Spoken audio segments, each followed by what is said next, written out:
Zero Malabar സഭ ഹൈറാർക്കിയുടെ സ്ഥാപന ശതാബ്ദി അഭിമാനകരമായ ചരിത്ര മുഹൂർത്തത്തിന്റെ ഓർമ്മയാണെന്ന് സഭാ അഡ്മിനിസ്ട്രേറ്റർ മാർ സെബാസ്റ്റ്യൻ വാണിയമ്പുരക്കൽ. ശതാബ്ദി വർഷ സമാപനത്തിന്റെ ഭാഗമായി സഭാ കാര്യാലയമായ മൗണ്ട് സെന്റ് തോമസിൽ ഉച്ചകഴിഞ്ഞ് 3 മണിക്ക് നടന്ന കൃതജ്ഞതാ ബലിക്ക് ആമുഖ സന്ദേശം നൽകുകയായിരുന്നു അദ്ദേഹം. 1923 ഡിസംബർ 21 റൊമാനി പൊന്തിഫിച്ചസ് എന്ന തിരുവെഴുത്തു വഴി പരിശുദ്ധ പിതാവ് 11-ാം പിയൂസ് മാർപ്പാപ്പയാണ് സീറോ മലബാർ ഹൈറാർക്കി സ്ഥാപിച്ചത്.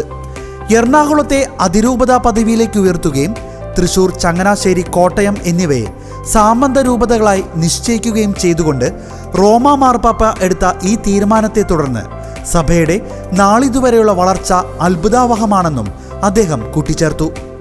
ഹൈറാർക്കിയുടെ സ്ഥാപനത്തിലൂടെ ദൈവം നമ്മുടെ സഭയ്ക്ക് നൽകിയ അനുഗ്രഹങ്ങളെ നന്ദിയോടെ ഓർക്കുകയും ക്രിസ്തുവിലുള്ള വിശ്വാസത്തിലും സാർവത്രിക സഭയുടെ കൂട്ടായ്മയിലും മുൻപോട്ടു പോകാനും ഈ ആഘോഷം നമ്മെ സഹായിക്കട്ടെ എന്ന് മാർ വാണിയമ്പുരക്കൽ പിതാവ് പ്രത്യാശ പ്രകടിപ്പിച്ചു.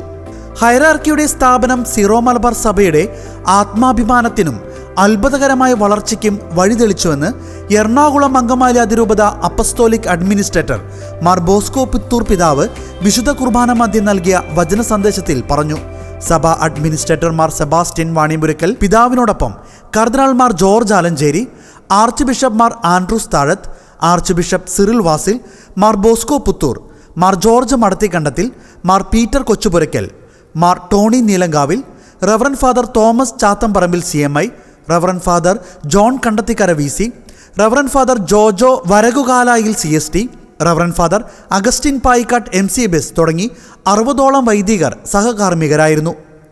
സമർപ്പിത സമൂഹങ്ങളുടെ മേലധികാരികളും കൂരിയ അംഗങ്ങളും സീറോ മലബാർ സഭയുടെ വിവിധ രൂപതകളിൽ നിന്നായി ക്ഷണിക്കപ്പെട്ട പ്രതിനിധികളും കൃതജ്ഞതാ ബലിയിൽ പങ്കെടുത്തു.